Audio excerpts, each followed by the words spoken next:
How to add songs in pre-show. So first thing is to create a project, and mas okay kung gagawa muna kayo ng folder para mas organize yung mga files nyo. Then once nakapag-create na kayo ng project, go to shows, select songs, new show, then enter the song title.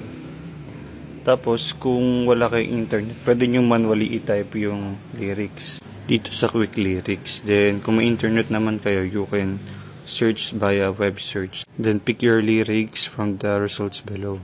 Tapos wait nyo lang mag-loading. Pwede nyo tanggalin yung support ng contributor kasi masasama siya sa lyrics nyo. Take note, kapag maglalagay kayo ng parts ng song, i-enclose nyo sa open and close parenthesis. Then check nyo lang siya. Kung may gusto kayong tanggalin na part, pwede naman. Then sa option, pwede nyo siyang i-modify kung ilan yung lines per slide para kapag nag-create kayo, automatic na siya at hindi nyo na i-edit. Kung yung church nyo is sumusunod pa rin sa 4 lines per slide, so pwede nyo naman baguhin dun. Then you may select your templates. So upon installing yung pre-show, meron siyang built-in na mga templates. Nasa sa inyo kung gagamitin nyo or gagawa kayo ng sarili nyo. So may mga instances na ganito, pangit yung pagkakaputol ng lyrics. So hindi nyo siyang ayusin. Punta lang kayo sa may gitna sa taas ng software or right click nyo yung slide tapos edit.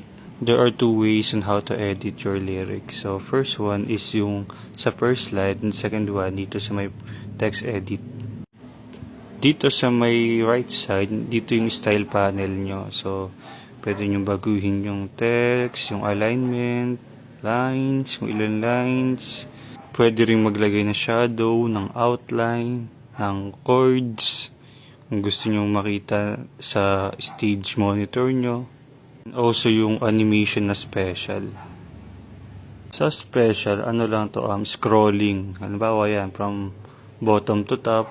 So makikita nyo doon sa number 3 na slide. Ayan siya. So the more na mababa yung value, mas mabilis. Mas mataas, mas mabagal. Then yung last is yung chord. Sa chords, hindi namin siya ginagamit. Kaya pwede nyo explore na lang kung magagamit nyo sa church nyo. Then ito yung preview nya. To check yung preview, pwede nyo i-click yung screen dito sa may right side. To present your show, just click this arrow up icon in my upper right. To change your transition naman to general transition, punta kayo dun sa may transition icon. Then use your final output.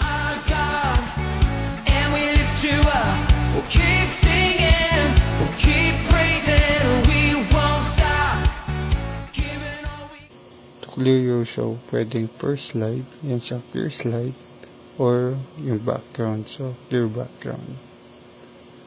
Tapos yung kailangan nyo na blackout, just select clear all. And that's it. So see you again next time. God bless.